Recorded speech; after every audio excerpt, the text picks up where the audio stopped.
Sachin dining टेबलवर बसून नाश्ता करत होता. इतक्यात त्याची बायको तारा म्हणाली, अहो ऐकता का, मी काय म्हणते, माझ्या मनात ना एक विचार आला आहे. आज तुमच्या बाबांना जाऊन 2 महिने झाले आहे. आपण एक काम करूया का, उद्या आपण आईकडे गावी जाऊया. तारा म्हणाली. तेव्हा डायनिंग टेबलवर बसून नाश्ता करत असलेला सचिन अचानक चकित झाला आणि त्याला जोरात ठसका लागला. ताराच्या तोंडून हे शब्द ऐकून सचिनला आश्चर्य वाटले. तेव्हा तारा म्हणाली, मला तर काळजी वाटते आहे आईची. माहीत नाही बिचारी तिकडे एकटी कशी राहत असेल. अशा म्हातारपणात स्वतःचा सांभाळ करणे सोपं नाही.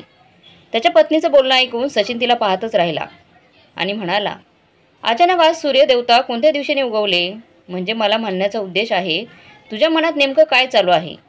तुला अचानक माझ्या आईची एवढी काळजी वाटत आहे, याच्यामागे नक्कीच काहीतरी कारण असेल. तुला तर आई आवडत नव्हती ना माझी. अहो अगोदर आणि आत्तामध्ये खूप फरक आहे. अगोदर आई बाबा एकत्र राहत होते, एकमेकांची ते काळजी घेत होते. परंतु आता बाबा पण नाहीत आईची काळजी घ्यायला. म्हातारपणात त्यांना काही त्रास झाला किंवा आजारी पडल्या तर तिकडे कोण काळजी घेणार आहे त्यांची.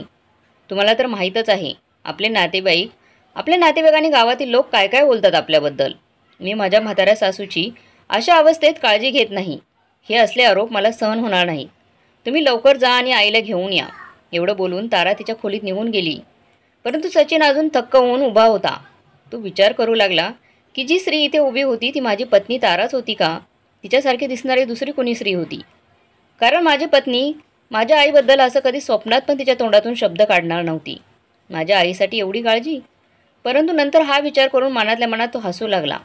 वेळेनुसार त्याच्या बायकोमध्ये किती बदल झाला आहे. जी गोष्ट ताराने सांगितली त्यात काहीच चुकीचं नव्हतं. हा विचार करून सचिनने त्याच्या आईला कॉल केला आणि म्हणाला, हॅलो आई, तू कशी आहेस, तब्येत ठीक आहे ना. आई, आम्ही असा विचार करत होतो, आता बाबा तर तुझ्यासोबत नाहीत, तर आता तू किती दिवस एकटी राहणार आहेस आणि मोलकरीणवरती किती दिवस विश्वास केला जाऊ शकतो. तू असं का करीत नाहीस, आमच्याकडे येऊन का राहत नाही. त्यांच्या मुलाचं बोलणं ऐकून सुनीताताई म्हणाल्या, बेटा सचिन, मला माहीत आहे तुला माझी काळजी वाटत आहे. खूप काळजी करतोस तू माझी.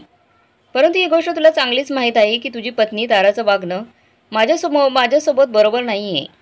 आणि तुझ्या बाबांची पेन्शनसुद्धा मला भेटते आणि या म्हाताऱ्या वयात मला सन्मानासोबत जगायचं आहे. त्यामुळे चांगलं होईल तू मला इकडेच राहू दे. आईच्या तोंडातून पेन्शनची गोष्ट ऐकून सचिनच्या डोक्यात विचार आला. सचिन विचार करत होता, तारा आईला मिळणाऱ्या पेन्शनच्या पैशाच्या लोभापायी तर राहण्यासाठी बोलवत नसेल. नाहीतर तारा एवढी वाईट नसू शकते. स्वतःच्या मनाला समजावत सचिन त्याच्या आईला म्हणाला, आई, तुझ्या एकटेपणात मी तुला आधार द्यावा असा विचार करत आहे. मी तुला शब्द देतो, इकडे तुझ्या प्रतिष्ठेला कुणी धक्का देणार नाही. आणि राहिला प्रश्न तुझ्या सुनेचा, तर हा विचार तुझ्या सुनेचाच आहे. आता आम्हाला तुझी काळजी घ्यायला पाहिजे. आता ताराचे वागणे बदलले आहे, तिला तुझी काळजी वाटत आहे. मुलाचे बोलणे ऐकून सुनीताताई म्हणाल्या, सचिन, ही गोष्ट चांगली आहे. मला खूप चांगलं वाटलं. कमीत कमी तिने माझ्याबद्दल विचार तरी केला. यापेक्षा जास्त एका म्हाताऱ्या आईला काय हवं असतं. नंतर सचिन म्हणाला, आई, आता हे ठरलं आहे, तू आमच्यासोबत राहणार आहेस. शेवटी तुला पण तुझ्या नातवंडांसोबत वेळ घालवायचा, त्यांचे लाड करण्याची संधी मिळायला हवी. त्यांना पण तुझी गरज आहे. आजोबा आजी नातवंडांना संस्कार देतात. त्याच वेळेस तारा तिच्या रूममधून बाहेर आली आणि सचिनच्या हातातून फोन घेत म्हणाली, हॅलो आई, आम्हाला पण तुमची सेवा करण्याची संधी द्या. तुम्हीच विचार करून सांगा मला लोक काय म्हणतील. मुलगा आणि सून धडधाकट असताना आईला मोलकरणीच्या जीवावर सोडले आहे.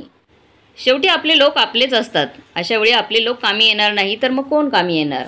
ताराचं मधाळ बोलणं ऐकून सुनीताबाईंच्या मनाला शांतता मिळाली आणि त्यांनी त्यांच्या मुलासोबत आणि सुनेसोबत राहण्यासाठी होकार दिला. सुनीताबाईसोबत फोनवर बोलल्या. नंतर दुसऱ्या दिवशी तारा आणि सचिन त्यांच्या गावी पोहोचले आणि सुनीताबाईंना त्यांच्या सोबत घरी घेऊन जाण्यासाठी तयारी करू लागले. जे काही महागाचं सामान होतं ते पाहून तारा तिच्या पतीला म्हणाली, आई आणि बाबांचे महत्त्वाचे कागदपत्र असतील ते सोबत घेऊन चला. मला तर वाटतं आहे हे घर आपण भाड्याने देऊन टाकू, कारण स्वच्छता पण होईल आणि महिन्याला आपल्याला पैसे पण मिळतील. ताराचं बोलणं ऐकून सचिन म्हणाला, याचा निर्णय मी घेऊ शकत नाही. फक्त आईच ठरवणार तिला घराचं काय करायचं आहे. शेवटी घर आईचं आहे. मला तर फक्त आईचं म्हातारपण आनंदात आणि आदराने जायला हवं आणि तेच मला पाहायचं आहे. ताराच्या बोलण्यावर सुनीताबाईंनी होकार दिला आणि घर किरायाने दिलं. घर खूप मोठं होतं, त्यामुळे भाडंही चांगलं मिळालं. शेवटी सुनीताबाई तारा आणि सचिनसोबत शहरातील त्यांच्या घरी आल्या सुनीताबाईंचं आयुष्य अचानक बदलून गेलं होतं. त्यांना वाटत होतं त्यांच्या पतीसोबत 45 वर्षाचा हा संसार हातातून निसटला आणि त्यांचं घर पण. गावात तर शेजारी पाजारी आणि मैत्रिणी सुखदुःखात सहभागी होत होते, परंतु इकडे शहरात त्यांना एकटेपणा जाणवत होता. परंतु तरी त्यांचा मुलगा आणि नातवंडाचा सहवास लाभलेला पाहून त्या आनंदात होत्या. काही दिवस खूप चांगले गेले. सुनीताबाईंची खूप काळजी घेतली जायची. त्यांचा नातू आकाश आजी आजी म्हणून थकत नव्हता. त्याच्या आजीला पाहून आकाश पण आनंदाने राहू लागला होता आणि सुनीताबाई 2 वर्षाच्या नातीला सांभाळत होत्या. सुनीताबाईंनी येताच घरातील सर्व कामं सांभाळलं होतं. प्रत्येक कामात त्या त्यांच्या सुनेची मदत करत होत्या. इकडे ताराने हळूहळू घरातील कामापासून हात झटकायला सुरुवात केली. नेहमी तारा TV पाहत होती, नाहीतर अंगदुखीचं नाटक करून आराम करत होती. तिने घरातील स्वयंपाक बनवण्यापासून ते भांडी घासण्यापर्यंत सर्व काम सुनीताबाईंना करावे लागत होते. त्यात सारा काही तरी आदेश त्वन देत होती ती मधून. आई, तुमच्या हाताच्या शेवग्याच्या शेंगाची भाजी खूप छान होते. आज मला शेवग्याच्या शेंगाची भाजी खावी वाटत आहे. तुम्ही बनवाल का? सुनीताबाई या कामात पण आळस करत नव्हत्या. या गोष्टींनी त्यांना काहीच त्रास होत नव्हता. एके दिवशी मोलकरीण कामावर आली नाही, त्यामुळे सुनीताबाई संपूर्ण घराची स्वच्छता करत होत्या. तेव्हा तारा तिचा मोबाईल पाहण्यात व्यस्त असत होती. साफसफाई करताना सुनीताबाईंनी पाहिलं, लहान पिऊ अचानक फरशीवरून घसरून पडली आणि रडत होती. सुनीताबाई पळत पळत आल्या आणि तिला उचलून मिठीत घेतलं. हे पाहताच ताराने फोन कट करून जोरात सुनीताबाईंना ओरडली, आई, तुम्ही हात न धुता न पुसता तुम्ही पिऊला हात कसा लावला? तुम्हाला माहीत आहे ना, याने इन्फेक्शन होऊ शकतं. एवढं बोलून ताराने सुनीताबाईंच्या हातातून पिऊला हिसकावून घेतलं आणि तिच्या रूममध्ये घेऊन गेली. सुनीताबाई आश्चर्यचकित होऊन त्यांच्या सुनेला पाहू लागल्या. त्या दिवसानंतर ताराने कधीच पिऊला सुनीताबाईंजवळ दिलं नाही. दिवसेंदिवस तारा सुनीताबाईंच्या कामात काही ना काही कमी काढत होती. याच गोष्टीचं सुनीताबाईंना आतल्यात मन खात होतं. सचिनला तर मनातल्या मनात एवढंच वाटत होतं, त्याच्या घरी आल्यानंतर त्याच्या आईला खूप काम करावं लागत आहे. त्यामुळे सचिन ताराला म्हणाला, आता आईचं वय झालं आहे, त्यामुळे तिला जास्त काम करायला जाऊ नकोस. आता तिचे आराम करण्याचे आणि बसून खाण्याचे दिवस आहेत. तारा म्हणाली, आईला असे काय काम असते दिवसभर? रिकामा तर बसलेल्या असतात त्या. थोडंफार काम करतील तर त्यांचीच तब्येतीसाठी चांगलं आहे आणि मी कुठं त्यांना शेतात कामाला पाठवत आहे. घरातील साधारणच ते काम करतात. ताराचं बोलणं ऐकून सचिन गप्प बसला. सुनीताबाईंनी मुलाचे आणि सुनेचे बोलणे ऐकले होते, परंतु त्या त्यांना काहीच बोलल्या नाहीत, कारण त्या दोघांच्या मध्ये भांडणाचा कारण बनणार नव्हत्या. एके दिवशी सचिन ऑफिसला निघाला होता. तेव्हा सुनीताबाईंनी त्याला त्यांच्या औषधांची पावती दिली आणि म्हणाल्या, सचिन, माझं औषधं गोळ्या संपल्या आहेत, रात्री येताना घेऊन ये. सचिन हो म्हणाला आणि मान हलवून तिथून निघून गेला. त्यावेळी त्यांची सून तारा त्यावेळेस काही बोलली नाही, परंतु तो निघून गेल्यानंतर ती तिच्या सासूबाईला म्हणाली, आई, तुम्हाला वाईट वाटणार नसेल तर एक बोलू का? तुम्ही आल्यापासून आमचे खर्च वाढले आहेत, परंतु तुमच्या मुलाचा पगार अजून तेवढाच आहे. ती पण या घराचा हप्ता भरण्यातच जात आहे. त्यामुळे तुम्ही गावाकडच्या घराचा किराया आणि बाबांचं पेन्शन आम्हाला देत जा. सुनीताबाई मनातल्या मनात विचार करत होत्या, मी पण किती मूर्ख होते. स्वतःच्या सुनेला एवढं चांगलं ओळखत असूनही मी पण विचार कसा केला माझ्या सुनेच्या वागण्यातला बदल झाला असेल म्हणून, आणि ती मला म्हातारपणात आदर सन्मान देऊन माझी काळजी घेईल म्हणून. परंतु नंतर त्यांच्या मनात विचार आला, जर मुलाला पैशाची गरज आहे तर द्यायला काय हरकत आहे. त्यामुळे सुनीताबाईंनी घराचा किराया आणि पेन्शन देण्यासाठी होकार दिला. एके दिवशी सुनीताबाई घरातील अंगणात बसल्या होत्या. घरातील अंगणातून पार्क दिसत होता. त्या कित्येक वेळा विचार करायच्या, थोड्या वेळासाठी तिकडे फिरून यावं, परंतु त्यांना घरातील कामामुळे वेळच मिळत नव्हता. त्यामुळे त्या जाऊ शकत नव्हत्या. परंतु आज सुनेच्या बोलण्याने त्यांच्या हृदयाची चाळणी झाली होती. त्यामुळे कामाची चिंता न करता सुनीताबाई संध्याकाळी 6 वाजता पार्कमध्ये फिरायला गेल्या आणि संध्याकाळी 7:30 वाजता घरी परत आल्या. घरी आल्यावर पाहिलं तर सून कोणाच्या तरी फोनवर बोलत होती आणि फोनवर बोलण्यात एवढी व्यस्त झाली होती की तिला कोणाच्या येण्याची जाणीव पण झाली नाही. तेव्हा सुनीताबाईंच्या कानावर सुनेचा आवाज ऐकू आला. सुनबाई हसत हसत तिच्या आईला फोनवर म्हणत होती, अगं आई, माझी लाडकी आई, तुझी युक्ती कामी आली. आता या घरातील सर्व कामी माझी सासू सांभाळते. स्वयंपाक बनवण्यापासून भांडी घासण्यापर्यंत, तेवढंच नाही तर कपडे धुण्याचं काम पण माझी सासूकडेच असतं. आता मला काहीच काम करावं लागत नाही. त्यातल्या त्यात गावाकडच्या घराचा भाडं आणि बाबांची पेन्शनसुद्धा माझ्या हातात असते. तुमच्या मुलीची तर आता लॉटरी लागली आहे. सुनेचे बोलणे ऐकून सुनीताबाई चकित झाल्या होत्या. त्या आतून खचून गेल्या होत्या. आज त्यांना त्यांचं घर सोडून शहरात येण्याचा पश्चाताप होत होता. त्यांचं मन वाटत होतं त्यांना मनाला असं वाटत होते की वापस आपल्या गावाकडच्या घरी जावं, परंतु ते घर तर भाड्याने दिलं होतं. त्या भाड्याचं 11 महिन्यांचं कॉन्ट्रॅक्ट होतं. नाराज होऊन सुनीताबाई विचारात हरवल्या. माझं या घरात एवढंच महत्त्व होतं का? म्हातारपणी माझ्या जीवनाला काही अर्थ आहे की नाही? का माझी लायकी घरातील मोलकरणीप्रमाणे आहे का? आत्तापर्यंत मी फक्त सुनेची मदत करण्यासाठी घरातील कामं करत होती, परंतु ती माझ्याबद्दल असा विचार करते याचा मी कधी विचार पण केला नव्हता. सुनीताबाईंचं मन उदास राहू लागलं. जरी त्यांचं वय झालं होतं, परंतु जगण्याची इच्छा त्यांच्या बाकी होत्या. फक्त सुनीला काही त्रास होऊ नये हा विचार करून त्यांनी स्वतःला घरापर्यंत मर्यादित ठेवलं होतं. परंतु आज त्यांनी विचार केला होता स्वतःचं जीवन स्वतःच्या पद्धतीने जगायला चालू करायचं. आता सुनीताबाई दररोज पार्कमध्ये जाऊ लागल्या आणि खूप लोकांशी त्यांची ओळख झाली होती. एके दिवशी पार्कमध्ये त्यांच्या शेजारी राहणारी अनिता त्यांना भेटली. मोकळ्या स्वभावाच्या अनितासोबत सुनीताबाई खूप मन मोकळेपणाने बोलत होत्या. बोलता बोलता अनिता म्हणाली, तिच्या सासूचं निधन 1 महिन्यापूर्वी झाले आहे. तिची मुलं अजून लहान आहेत. जवळपास कोणतेही पाळणाघर पण नव्हतं. त्यामुळे तिच्या मुलांना जवळपास कोणाजवळ सोडण्याची सोय होत नव्हती. त्यामुळे ती 1 महिन्याने नोकरीवर जात नव्हती. या सर्व गोष्टीमुळे अनिता खूप चिंतेत पडली होती. तिचं बोलणं ऐकून सुनीताबाई म्हणाल्या, बेटा तुला काही अडचण नसेल तर मी तुझ्या मुलांना सांभाळू शकते. अनिताने विचारलं, तुम्ही कुठे राहता? तुम्ही कोण आहात? तेव्हा सुनीताबाईंच्या तोंडातून एक शब्द निघाला, मी सुनीता आहे, माझे पती. नंतर एकदम त्यांना आठवलं आणि त्या म्हणाल्या, मी समोरच्या बिल्डिंगमध्ये राहते. मी ताराची सासू आहे.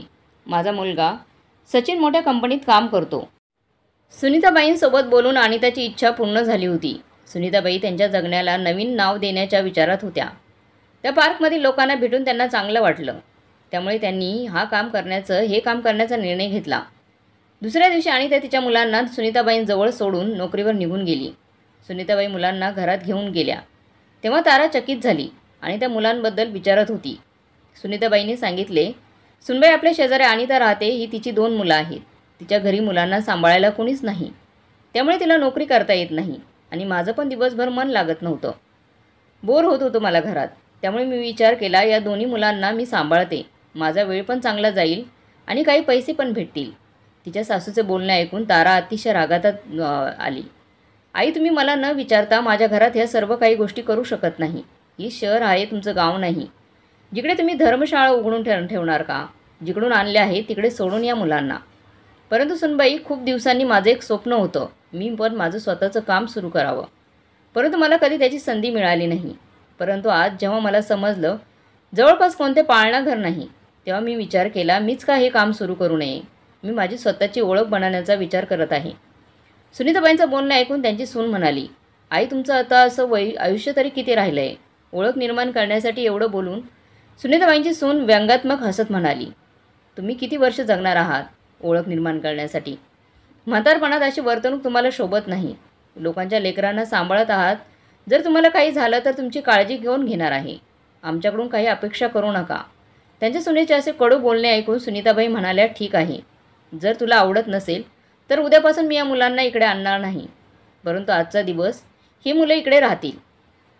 नाही आई, मी त्यांना 1 घंटा पण सहन करणार नाही. तुम्ही आत्ताच्या आत्ता त्यांना इकडून घेऊन निघून जा. सुनेचं बोलणं ऐकून सुनीताबाई त्या मुलांना घेऊन पार्कमध्ये गेल्या. मुलं पार्कमध्ये खेळत होती.